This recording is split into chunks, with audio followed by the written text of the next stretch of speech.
رسول اللہ صلی اللہ علیہ وآلہ وسلم نے فرمایا، اللہ تعالیٰ فرماتا ہے کہ ابن آدم مجھے تکلیف پہنچاتا ہے، وہ زمانے کو برا کہتا ہے، حالانکہ میں ہی زمانہ ہوں، میرے ہی ہاتھ میں سب کچھ ہے، میں رات اور دن کو بدلتا رہتا ہوں۔ صحیح بخاری 4826، صحیح مسلم 5862۔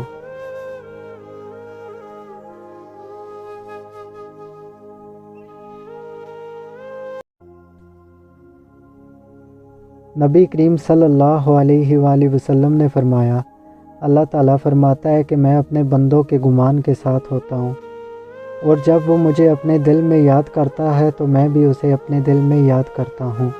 اور جب وہ مجھے مجلس میں یاد کرتا ہے تو میں اسے اس سے بہتر فرشتوں کی مجلس میں یاد کرتا ہوں، اور اگر وہ میری طرف ایک بلشت آتا ہے تو میں اس سے ایک ہاتھ قریب ہو جاتا ہوں، اور اگر وہ مجھ سے ایک ہاتھ قریب آتا ہے تو میں اس سے 2 ہاتھ قریب ہو جاتا ہوں، اور اگر وہ میری طرف چل کے آتا ہے تو میں اس کے پاس دوڑ کر آ جاتا ہوں۔ صحیح بخاری 7405۔